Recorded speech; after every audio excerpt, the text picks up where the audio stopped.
Hey guys, Rich from Rich Big Gaming. Hope everyone is doing fantastically well. And a couple of days ago now, we did get a new transmission for Star Wars Shatterpoint and a bit of a deeper dive into what we can expect from the squad building element. So joining me to go through all of these new details is Mr. Quinn Duggan. Quinn, how the hell are you doing, sir? Right, I've just finished building a non-Shatterpoint character, Ryan. He's a very nice model.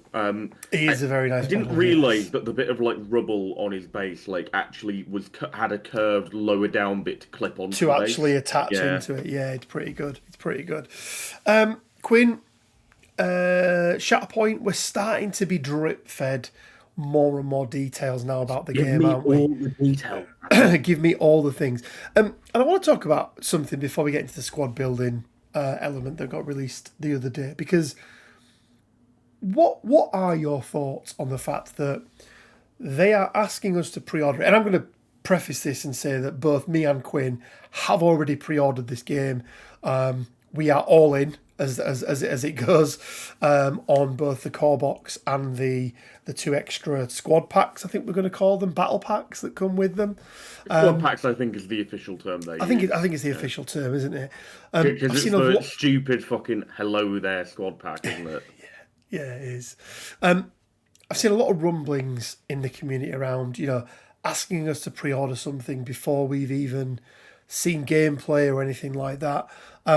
What are your thoughts on it and the way that AMG have gone about this one?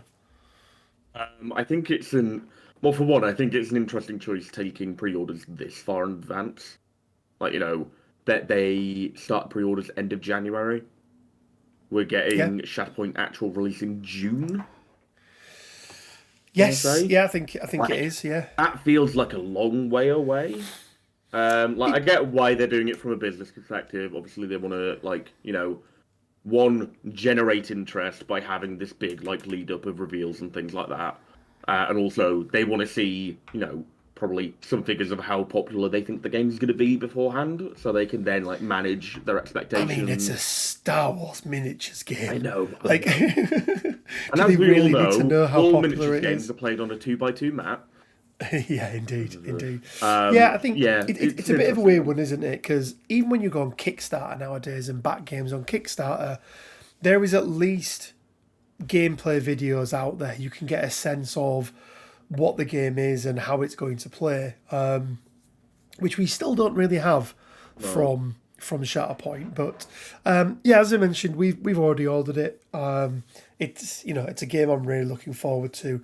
We're actually already talking to the guys at Olympus.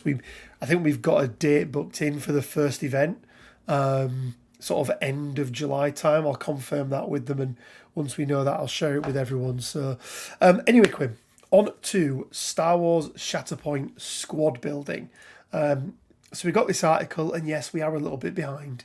But we got this article the other day. We got this article the other day that goes into the squad building elements of it. And there's a few things, Quinn, here that I think we already knew or had already kind of assumed.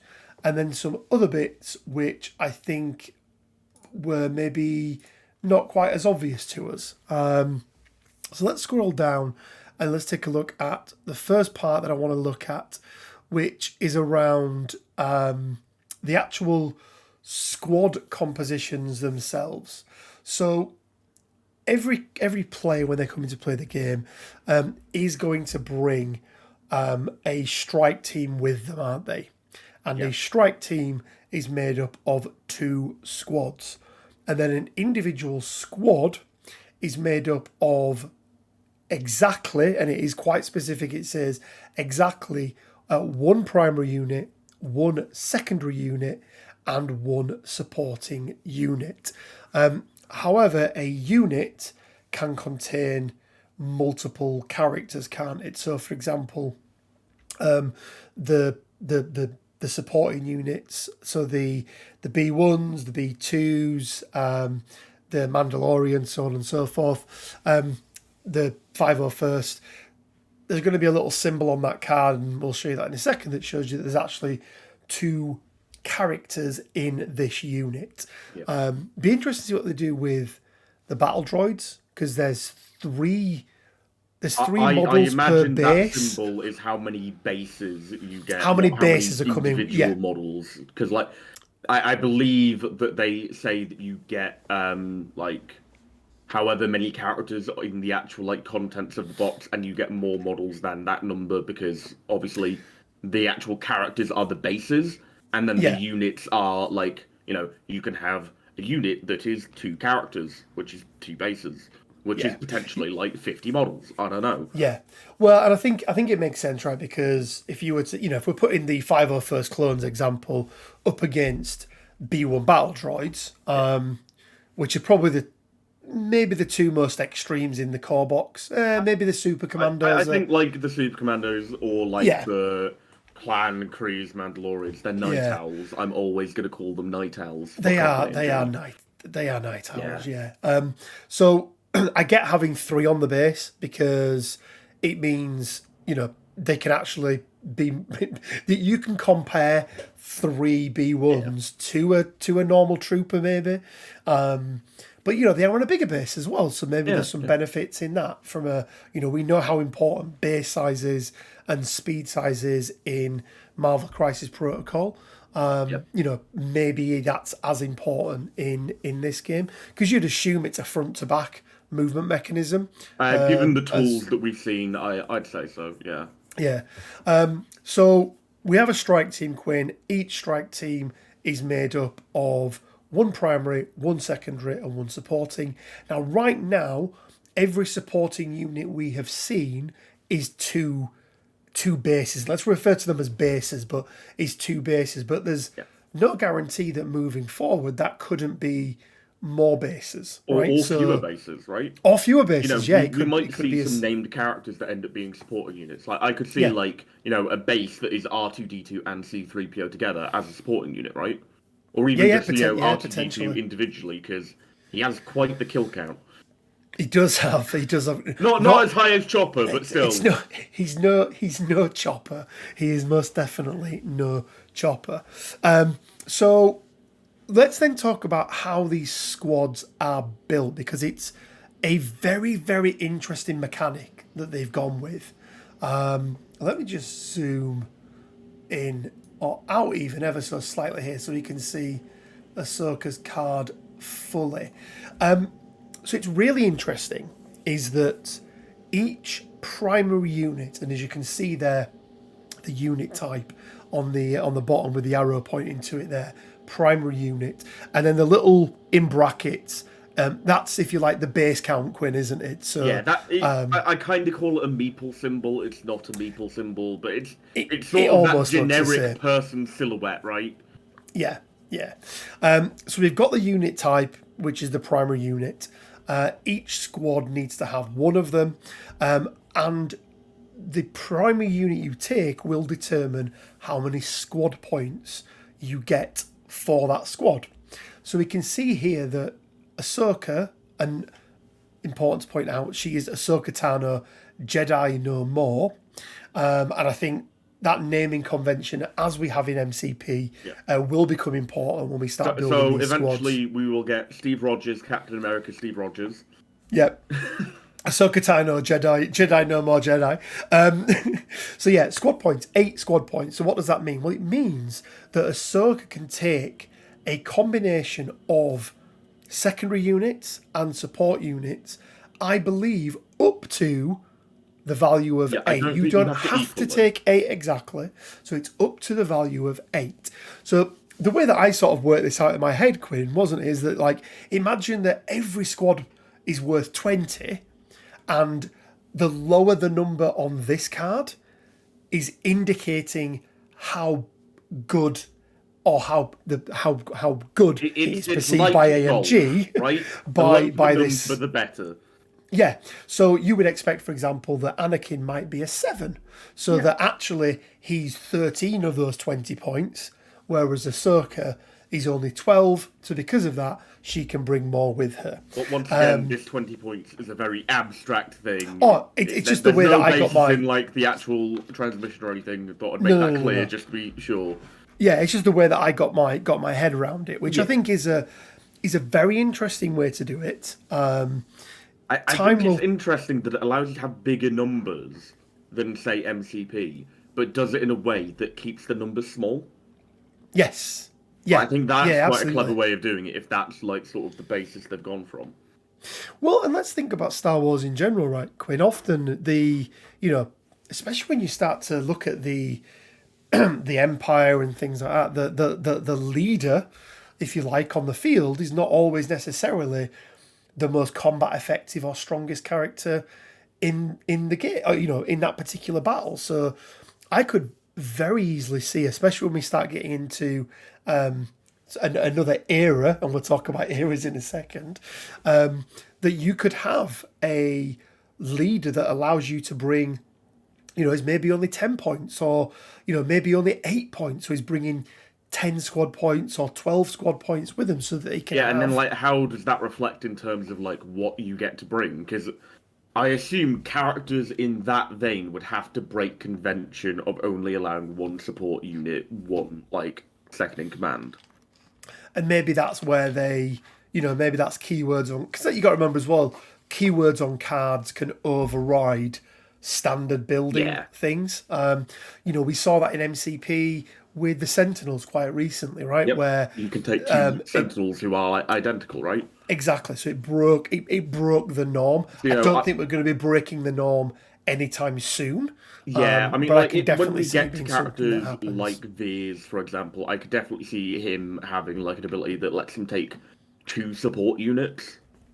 Yeah, So, like, yeah, he maybe, floods the maybe. board a bit more, but he in and of himself isn't as effective. He's more of a sit back and command type leader.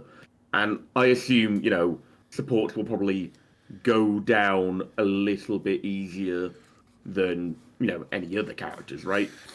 I I don't could think imagine B1s or B2s are going to stand up to lightsabers particularly well.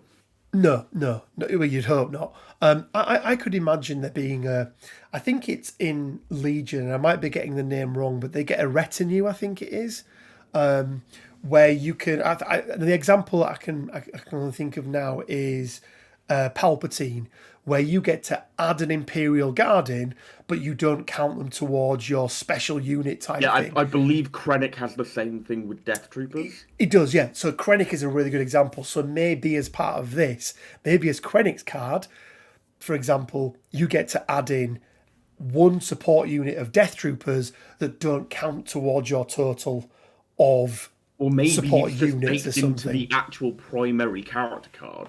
Like, Yeah, you could maybe. have, Director Krennic and Death Troopers be the thing, and Yeah. you end up with, Krennic and the Death Troopers sharing one card. You have, like, some sort of separator in there that defines which parts are Krennic, which parts are Death Troopers, and you have three of those, like, silhouette symbols next to Krennic and Death Troopers, Yeah, right? potentially. Yeah, and yeah, that's a good point. Actually, maybe that's how they get over the fact Yeah, that like, generic man with hat is not as good as super powered force wielding lightsaber I mean, flailing individual. this is why Krennic is as good as Anakin, the literal messiah of the galaxy. Sure. So it's really interesting. I really like it. I think it's a really cool way of doing it. But let's have a little look at some of the other things. So we mentioned there that a strike team is what you bring to the game, and then you have two squads. Now, within a single squad, you can mix and match any cards from any era. So what does that mean? Well, basically, in the core box, all of those characters can be mixed and matched, because if we scroll down here, all of the characters in the core box are from the Clone Wars era. Yep. But you'll also notice there we have the Galactic Civil War. So whilst we can't have Darth Vader in a squad with young Asajj, not Asajj, young Ahsoka, and then Stormtroopers, what you could have is Ahsoka leading one of your strike teams and Darth Vader one of your squads. leading your One of your other. squads. Sorry, one of your squads, and Darth Vader leading I do your like other how squad. they've picked as many like names as possible that begin with the letter S. By the way, Yeah, I know. It's brilliant, secondary isn't it? support, strike team, squad. Like there are more letters in the alphabet, guys. Come on. There are more letters in the alphabet. So then let's take a look at these here. So imagine, Quinn, we've, and this is from the core box. We've got, just imagine it. We've got I'm Ahsoka imagining Tano. real hard right now. Yeah. We've got Ahsoka. She's our leader. And then we want to take Bo-Katan, who costs 4 points. And then we want to take the Night Owls, because that is their name, who also cost 4 points. And we can see down here as well, Bo-Katan Kryze. She is a secondary unit. She is 1 base. And then we've got the Night Owls, who are the supporting unit, and they come with 2 bases. And that gives us our total of, 8 points that we can take. It gives us the 3 units, and in this case, 4 bases that makes up 1/2 of our strike team. So pretty simple, pretty straightforward. However, whilst mixing and matching, Quinn, seems like a really cool thing to be able to do, it looks like there are going to be some downsides to it as well. So if we scroll here, and actually just a little note here of the Padawan Ahsoka Tano that you can see here. So she will be a secondary unit. Now, because they both have the same alias, I think we would call that in... That's what it is in MCP, right? Yeah, like... I mean, they call it a unique. They call it a unique name. So because they both share the unique name, Ahsoka Tano, we couldn't take these both either in the same squad or in the same strike team. Yeah. So what does that mean? It means that you can't have Anakin Skywalker leading one of your squads and Darth Vader leading your other, because you would assume that when Darth Vader comes out, he will be Darth Vader, and then underneath it will be Anakin Skywalker. Whoa, spoilers. I know, right? I know. So I like that. I mean, it makes perfect sense. I like that they're releasing different versions. A snapshot in time. We've had this before, Quinn, haven't we? But I think in Star Wars, it's a little bit... Characters tend to have a more linear path, especially when you look at, the sort of Jedi and things where, they do generally get more powerful over time. Yeah. So I think being able to have Padawan versions of certain characters does open the door up a little bit to be able to have some of your favourite ones. I could definitely see there being a box of, like, Qui-Gon, Padawan, Obi-Wan, and then, like, I don't know, Jar Jar as a support unit, right? That could definitely be a thing. Yeah. Like, there are definitely options. I think it'd be fairly unlikely, but I think it'd be cool to get, like, a Padawan Qui-Gon and have him come along with Dooku. Yeah, Dooku. I think that'd be so cool. Because that would be quite good. They don't necessarily need to do a light side Dooku, right? Because you can just play, like, the Dooku releasing alongside light side characters, right? Yeah, absolutely. So yeah, I really like this. The only thing we don't know yet, Quinn, about the fronts of these cards are this little symbol here, which I thought was force power. It can't be though, right? Because Ahsoka Tano has none, or Padawan, should I say? Maybe it's force points. I don't know. Maybe it's Shatterpoint. I don't know what they would do, but you got to have that moment in the movie where they say the name. Because there was none on the so there's none on these 2 cards either. No. I think it's potentially the amount of like struggle points that are awarded if you defeat that character, maybe. Because then that's also another balancing factor alongside squad points. It's like, because we were having this discussion before about like what Dooku ends up being, because Dooku is, the best duelist around. Maybe he's, not as expensive as we think, but he's worth a lot more if you kill him, right? Because he's the head of the separatist government. Yeah. Yeah, and you've got to, but to kill him, you've got to get up close and personal because he's just going to deflect all of those, Yeah. that blast of fire And then off. he's got his like entourage of Magna Guard with him. They're like taking hits for him. Like, yeah, I think that would Yeah, be like a an bodyguard interesting type balancing ability. factor. Yeah, no, Because absolutely, then it adds absolutely. even more risk reward elements, right? Yeah, yeah. So it's really interesting. However, Quinn, I want to look at Captain Rex's card here, and the sneaky buggers, right, have actually blanked out most of the card. Can't we do However, like the CSI thing of like zoom and enhance? so what can we see here? Well, we can see some tags, right? Some keywords. They're calling them a unit tag. It's keywords, right? Basically. Yeah.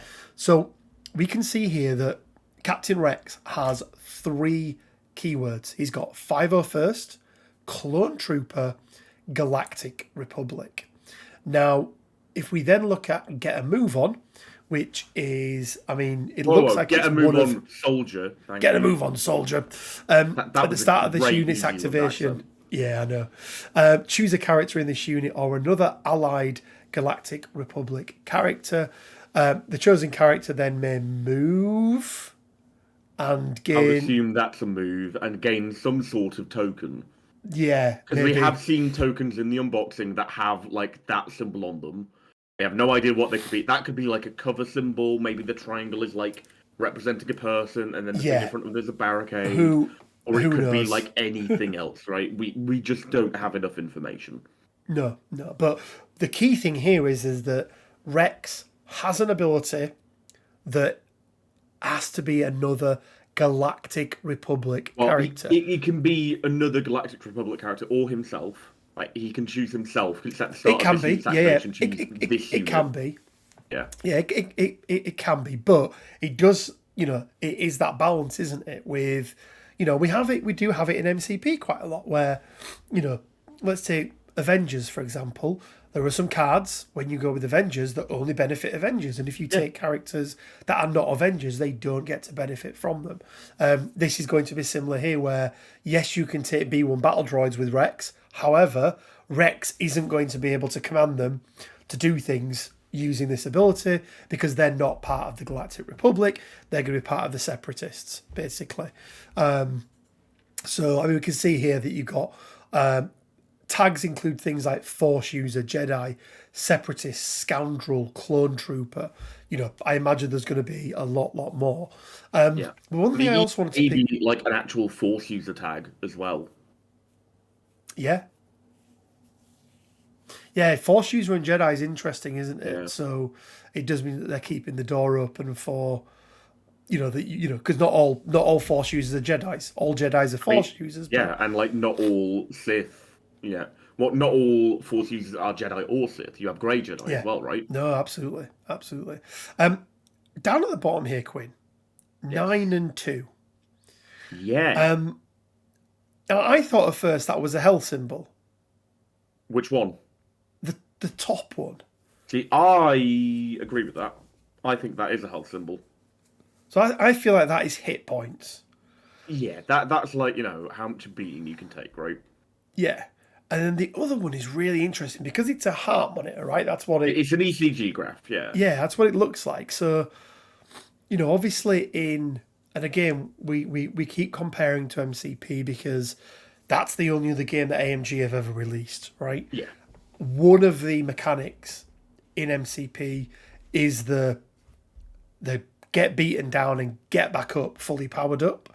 I'm wondering if this is something that dictates how long they can stay down for, or...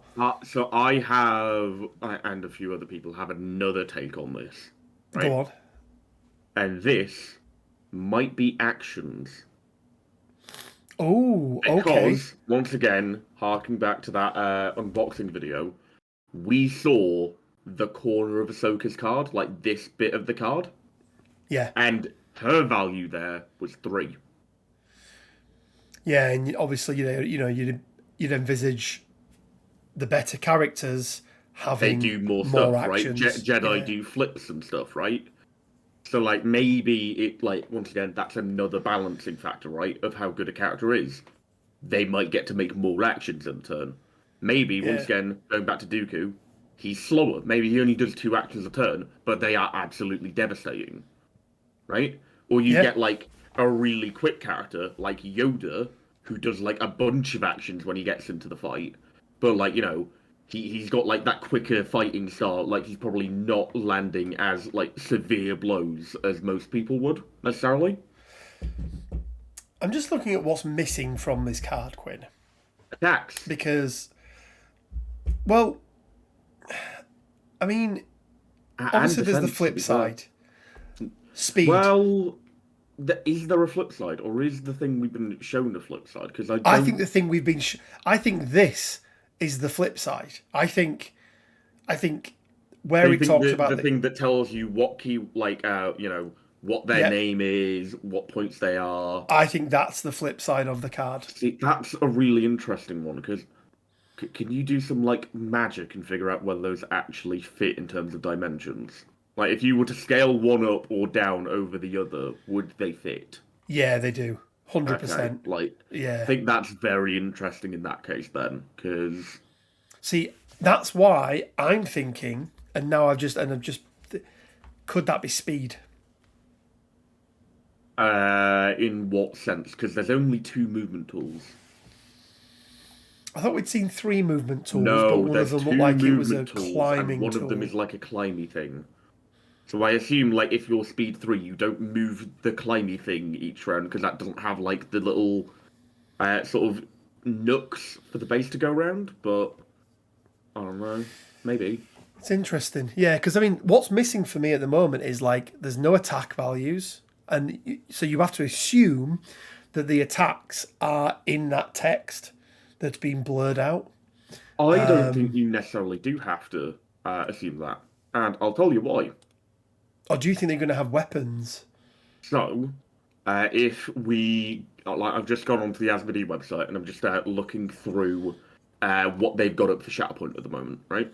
So I'm looking at the Dooku box at the minute. Hey guys, Future Rich here. Sorry for interrupting the video, but I wanted to share with you guys an exclusive deal that our partners or our channel partners over at Olympus Wargames have put together for the Star Wars Shatterpoint release. As we know, it is now up for pre-order and is going to be released on the 2nd of June. So let's have a quick look at what offer it is that they've put together. So you're going to get the Star Wars Shatterpoint core set, obviously, with those 2 strike teams that you get included in there, but they're also going to be including the Hello There Obi-Wan squad pack and the Twice the Pride Count Dooku squad pack in there as well. In addition, you're going to get the Higher Ground terrain set and the Take Cover terrain set, so more than enough terrain to play a game. And lastly, this is really nice, especially if you're looking at sharing this core set with a friend. You're going to get the extra dice set and you're going to get the extra measuring tools, meaning that you've got plenty of dice, you're not having to swap back and forth, but also you can have your own measuring tool set yourselves as well. Now this would come in, or this does come in at an MSRP of £445. So what are they offering? Well, if you pre-order before the 14th of April, you're going to get this for an exclusive price of £320. And yes, it still seems like a lot of money, but share this with a friend. It's a great way of being able to get into the game. And I don't think you're going to see an offer like this out there, or at least I've not seen one, but that is not it. If you place those orders now and if you get them in before the 14th of April, guys, you are going to get the Ahsoka Tano Padawan miniature with that card that we've already been teased as well. I don't know, again, anyone else in the UK that's got their hands on these yet, but we've just had it confirmed, so really excited to share with you. So £320, you get everything that's day one release, plus that Ahsoka Tano miniature. So yeah, make sure you head down to the description below. There'll be a link over to the Olympus Games website. Yeah, happy gaming. Let's get back to the video. There is another option than having the actual attacks on the sort of unit cards. I believe that's what we're calling them. So, if we have a look at the Dooku box, and we look at the contents on the Dooku box that are written on the back, it includes 4 miniatures, Yep. 3 stat cards, so obviously Magna Guard, Django, Dooku, It then has 3 stance cards and 3 order cards.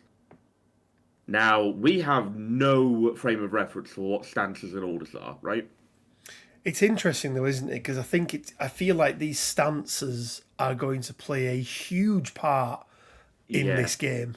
Actually, I think we might have had some reference to stances in the initial article that was posted for Shatterpoint, because I believe they talk about combat trees and having like a more defensive combat tree for Obi-Wan and a more aggressive one for, like, say, Anakin or whoever they like name dropped. So maybe these stance cards are like fairly sizable cards, and maybe, and I know you won't understand this reference, but maybe they're a bit reminiscent of playbooks from Guild Ball. And Okay. so I'll briefly explain to you what a playbook in Guild Ball was. So in Guild Ball, great dead game, by the way. We killed it. It's great. More accurately, Dr. David Cameron killed it. Dr. David Cameron killed it. It says so on Longshanks, so that must be true. This is true. So in Guild Ball, you had a TAC value, which was effectively the number of d6 you rolled whenever you attacked a character. And the other character would have like a defense value, so it might be 3+, 4+, 5+. That was effectively the target number you needed to reach on each of your individual dice to register a hit. Okay. So if I rolled 6 dice against someone who was 3+, on average, I'd expect to get 4 through, right? And effectively, what that let me do was that let me unlock the first 4 columns of my character's playbook. Now, typically, playbooks were as long as your TAC value. Some people had ones that were like one shorter, so they could like wrap around. But I'll get into that in a minute. But in effect, each column of this playbook had a different ability or like set of damage or whatever else you could access. So you might be able to do a dodge for one, which let you move your own character an inch. For each like dodge symbol you got, or it might have been a push symbol, so you got to move the character you were attacking that many inches, or it'd be like a numerical value, and that would be the amount of damage you did, or you'd have like effectively what was a wild symbol that let you like maybe do one of your like actual on-card abilities off the back of that, and have it be a guaranteed thing rather than rolling for it. So in the way that they mentioned combat like trees in the initial article, maybe a stance card is something like a playbook from Guild Ball, where depending on the number of successes you get, that then allows you to do certain things with your attack. Because maybe, like, not every time you shoot a blaster, you are by no means guaranteed to hit who you're aiming at, right? Oh, absolutely, yeah. But especially maybe if you're a stormtrooper. Yeah, but maybe if like you're like one of the hyper well trained 501st guys, then you know how to use that opening to potentially give yourself covering fire in effect, right? And you maybe choose the option not to hit that B1 battle droid you're shooting at, but instead they're like ducking and taking cover, and that then allows you to maneuver elsewhere as like part of a combat tree, something in that vein. Are you then thinking that the number of stance cards is, I mean, it's obviously the same as the number of stat unit cards, but right? Yeah. do you think that a stat card comes with a stance card? I think that each of the models in a box, each of the units in a box will come with its own stance card, and maybe they end up being double-sided, as you have like sort of a more defensive stance or a more aggressive stance, that kind of thing. I imagine a lot of like the Jedi characters will have like stances associated with their particular lightsaber form. So like Sorasu for Obi-Wan, Makashi for Dooku, the Pard for Windu, all those sorts of things. Juyo for Maul, I believe, is his one. It's like maybe those then like. And I think it'd be an interesting way to give characters like a unique combat style, because it's literally baked in that each character uses separate rules for combat, right? They have their own built-in, in-baked rules of these are all the different things that they can do. I think that would be a very, very interesting element to like Shatterpoint as a game. It very much, it really does bulk out the character, doesn't it? If that's the Yeah, route that they're going because down. it gives you a lot of like flair and character depth as to how they actually commit to combat, right? Because Yeah. like maybe Rex is more of like a run and gun, like maybe the Mandalorians are very run and gun, right? Because like maybe that's how you introduce the use of their jetpacks, that sort of verticality. Maybe like you know, not every attack has to have the goal of doing damage, right? And I think that No, would it be a could be very it could be interesting element. a hit and run esque type Yes, thing. so that was like a big thing in Guild Ball. You had like teams that were more ball focused and teams that were more shaft focused. No, teams that were more like kill focused. So you'd have like teams like Fishermen who were very much like based on the football side of the game.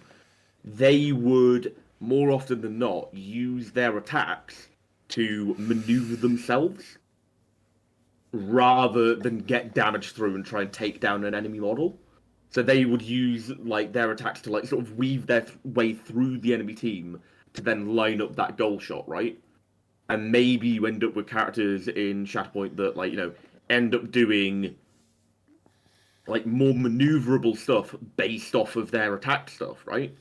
So like you have Rex command someone to move. Like maybe even you've got characters that command other characters through their attacks, right? But like Yeah. especially with Jedi characters, maybe that's how they access their Force abilities, right? Rather than it being like an MCP style superpower on the card, maybe like if you get a certain amount of successes on your attack with Anakin, he can Force push someone and like knock them off a building or whatever, right? Like I think that there are a lot of very interesting elements that you could explore there and give the game a lot of depth. And like the more I talk about it, the more I want it to be a thing.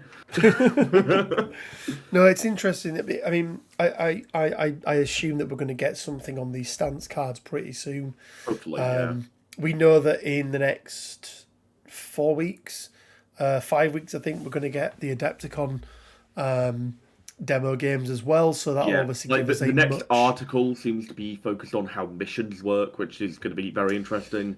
Maybe Yeah, that'll that be. gives us an answer as to what that symbol on the top right, that maybe Force symbol I is. I think you're right with it being a struggle symbol because we Yes. know that there's the struggle track, Yeah. and that's going to play a big part in it. So not only and just getting onto that struggle thing again, if it is that, I like the idea that it's a back and forth thing, but also taking a hit on your team then makes it, it kind of pushes you up it, whereas it can push your opponent down. So I think there's lots of really good stuff about it. I'm super excited about this game, Quinn. Very The hyped. more, I Yeah. mean, look, we're both all in already, but the more I'm seeing of it, the happier I'm getting with it. I think it's going to be a very unique game. I think this is not going to be a reskin. And we always knew it was never going to be an MCP Yeah. reskin. But I think this is going to be so far away from any other Star Wars game that we've ever had, because realistically, nearly every other Star Wars game are about the mass battles, right? Even when you look at the skirmish version of Legion, it's not a skirmish game. There's no individual, it's still all units and everything else like that. So I think the level of detail that we're going to get per character, I think, is really going to separate this game out Yeah, and I think from it's any other Star very Wars game. interesting that they've chosen to start in the prequel era, right? Because I think most people would agree the prequel era has the best duels, right? Yes. So like, and I think the prequels had more of an emphasis on dueling than say the original trilogy or the sequel trilogy, right? Because in the Yeah. prequels, the majority of the characters you were following were actual Jedi, right? There's more Jedi, yeah, that's the thing. Yeah. Yeah, I agree. And I do think, it is very popular. You know, I'm not a huge fan of it, although I like the prequels better than the sequels, but that is a low bar. But the other stuff around it, so not necessarily the movies, but Yeah. Clone Wars and Rebels and Bad Batch, like Well, all of I those. mean, obviously, I'm of a time where the prequels were my Star Wars movies, right? And Yes, obviously, yes, you that are. is a sort of generational distinction that you and I have, and I think a lot of people have, because a lot of the people that grew up on the prequels are now like older. They are adults now. They are sort of being heard more. And like I agree, things like Bad Batch, Clone Wars, all of those sort of ancillary things that surround the prequels and sort of flesh them out, I think just make it to me a more interesting era of Star Wars, and that's Yeah. probably because once again, generational thing, I'm not that big into the original trilogy stuff. They don't hold the same sway over me that they likely do for you, Rich.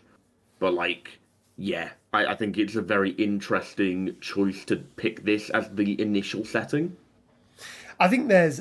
I think that the reason why it makes more sense to pick this as the initial setting is you have more factions Yeah. within this. You know, very much within.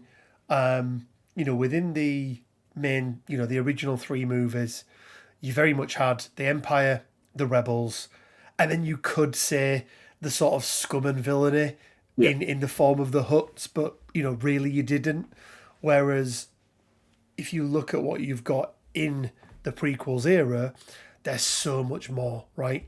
You have the Separatists, you've got the Galactic Republic, you've got far more in depth now in terms of Mandalorians and the scum and villainy type stuff. I mean, I could name like three separate scum and villainy factions. Well, from you've got the prequels, right? Pikes, you've got the Black Suns, you've got the Like Red Black Suns, Dawn, Huts, Crimson Huts, Dawn. yeah, Yeah, Crimson Dawn. like, Sorry, not Red Dawn. Like, even like is it Death Watch that is previous Yeah. thing? Yeah.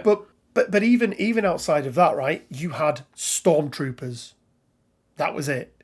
You've got 501st. You've got 212. Yeah, and like there's within the Republic, you've got all the different legions, the different battalions, and then also standalone in and of itself is the Jedi Order. Because whilst they're part of that war machine, they are still a distinct entity within the Republic. yeah, And like yeah, they also, I'd be absolutely very are. hyped if we got to see Senate Commandos in this game. I think they'd be real cool. I think there's just some. I think there's a lot that they can pick from. And There's a lot. Like, I mean, I've already said to you, I think I want Sidious. I want like Clone Wars era Sidious, and I want him to be like with Fox and the Coruscant shock troops. I think that'd be a cool box. Like, there's so much scope.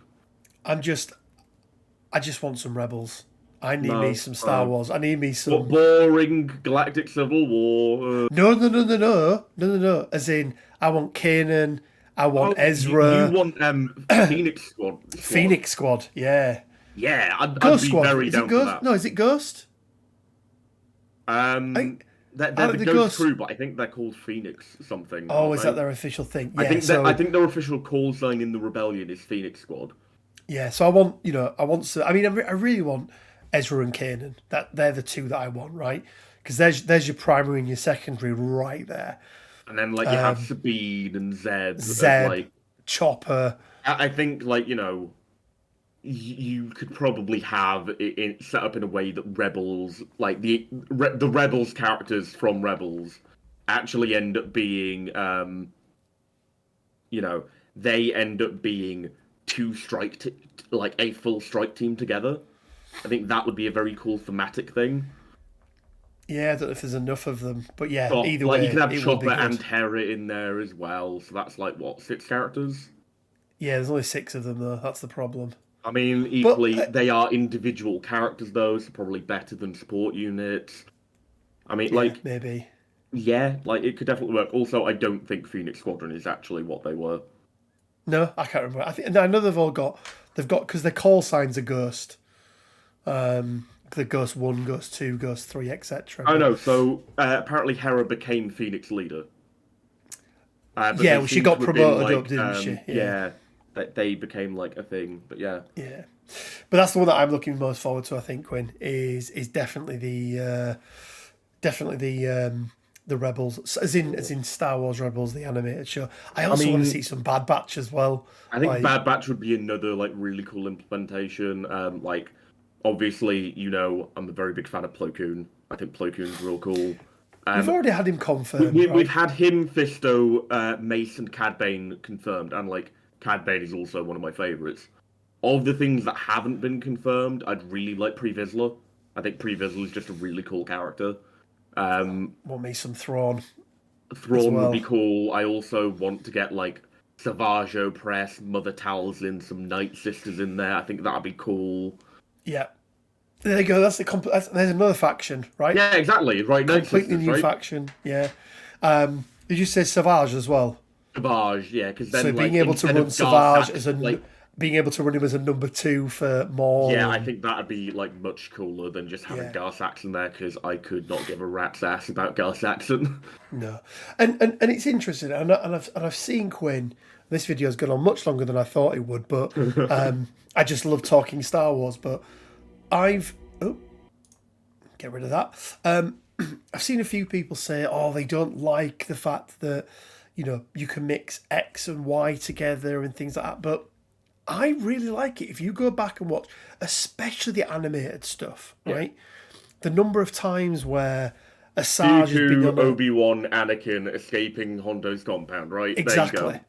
yeah. But even within the individual teams as well, it's like, yeah, you can take things, and you've seen different factions working together. But what I like about it is, whenever you watch those things in anything to do with Star Wars, in fact, I'll read them in comics or anything, yes, they're working together, but they're never quite working together as they would be in other things. And I think the keywords allow that, because it's like, if